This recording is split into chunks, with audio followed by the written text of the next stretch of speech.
بسم اللہ الرحمن الرحیم۔ السلام علیکم ورحمۃ اللہ وبرکاتہ۔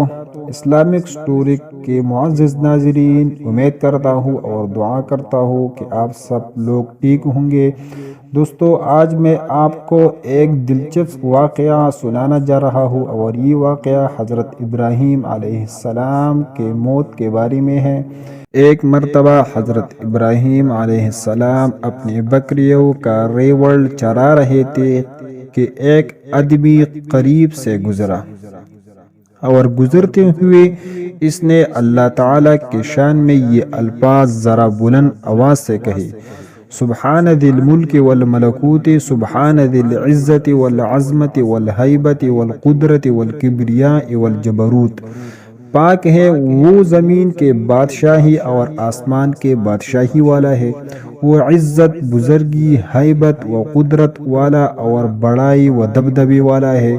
حضرت ابراہیم علیہ السلام نے جب اپنے محبوب حقیقی کی تعریف اتنے پیارے الفاظ میں سنی تو دل مچل اٹھا۔ فرمایا کہ اے بھائی، یہ الفاظ ایک مرتبہ اور کہہ دینا۔ اس نے کہا کہ مجھے اس کے بدلے کیا دے گے؟ حضرت ابراہیم علیہ السلام نے فرمایا: آدھا ریوڑ۔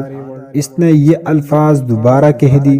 آپ کو اتنا مزہ آیا کہ بے قرار ہو کر فرمایا: اے بھائی، یہ الفاظ ایک مرتبہ پھر کہہ دیجئے۔ اس نے کہا کہ آپ مجھے اس کے بدلے کیا دیں گے؟ فرمایا: بقیہ آدھا ریوڑ۔ اس نے یہ الفاظ 100 بار کہہ دیے۔ آپ کو اتنا سرور ملا کہ بے ساختہ کہا: اے بھائی، یہ الفاظ ایک مرتبہ اور کہہ دیجئے۔ اس نے کہا: اب تو آپ کے پاس دینے کے لیے کچھ بچا نہیں، آپ کیا دیں گے؟ فرمایا: اے بھائی، میں تیری بکریاں چرایا کروں گا، تم ایک مرتبہ میرے محبوب کی تعریف اور کر دو۔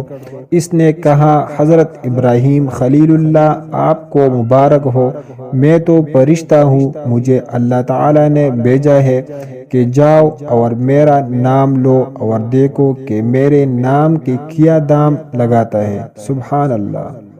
ایک دم بھی محبت چھپ نہ سکے جب تیرا کسی نے نام لیا۔ جان دی ہوئی اس کی تھی، حق تو یہ ہے کہ حق ادا نہ ہوا۔ سبحان اللہ! یہ تھے ابراہیم علیہ السلام کا عشق جو اللہ تعالیٰ کے ساتھ تھا۔ اللہ تعالیٰ بھی ہم کو ایسا عشق اور ایسا محبت اور ایسا خلوص اور ایسا اخلاص اللہ سبحانہ و تعالیٰ ہمارے دلوں کے اندر پیدا کرے۔ جزاک اللہ۔ السلام۔